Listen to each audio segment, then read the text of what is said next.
yaa Waaqayyo gurra kee gara dubbii kootti qabi. Isaan asaasee sitti madhus yaadatti anaaf fudhadhu.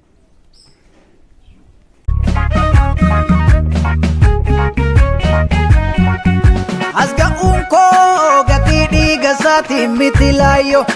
Haraanaapuu darbeen deeman sichuu qaba kaayyo. Barrammaatee wallaansoo lafarraa finjilbeenfadhu. Dura koo malee sagalee duuba koo hin dhaggeeffadhu. Medhiisaa lakki an fayyeera michuu amanama argadheera. Medhiisaa lakki shakkii waan badaate inni dhiiga isaan na bitate goota agartuu barbadaate. Medhiisaa lakki an fayyeera michuu amanama argadheera.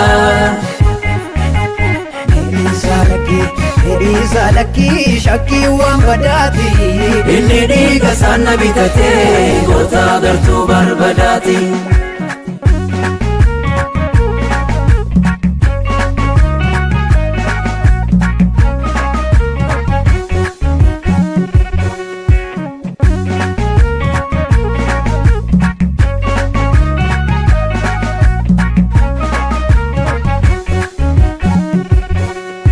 Annan faarsaa kennaa fuura isaatiin guddadheeni. Diinan aarsaa tolayyaan isaatiin uffadheeni.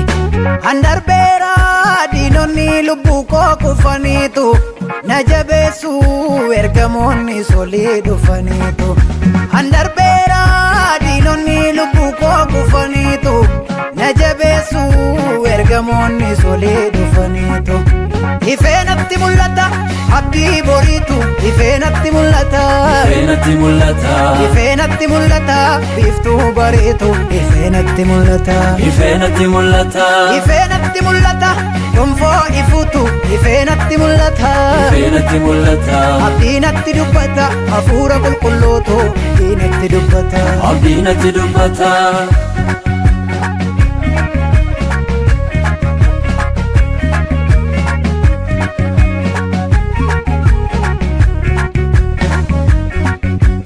Karallaaluu irruu koo lakkaa'ee komii kaase. Biyya caaluu naaf kenneera Yesuus gatii baase. Naaf galeera yandoon rakkinarraa akka caamu. Michuu kootii gaara gaarotarraa kan na waamu. Naaf galeera yandoon rakkinarraa akka caamu.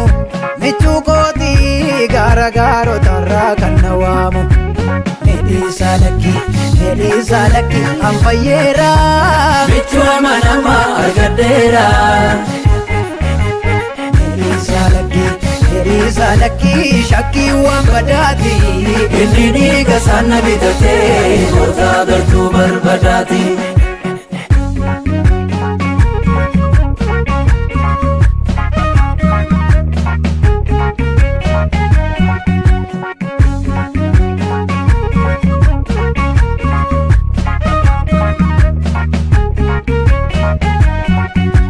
Bareenni kee yaa lafaa gammachuu hundeen qabne badhaasaa galgala garuu du'a galaasaa.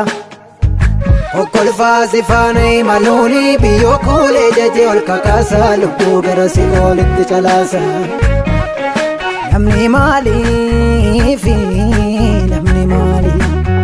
maaliif fadhiisee addunyaa dukkanaatti achi fiigaa. Godoo jaaruuf dafqa buusee manasaa galgalaa maaliif diiga.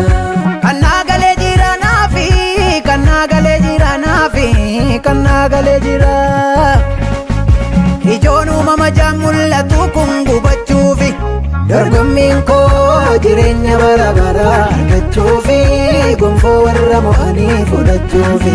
Dorgommiin koo jireenya bara baraa argachuufi. Gonfoo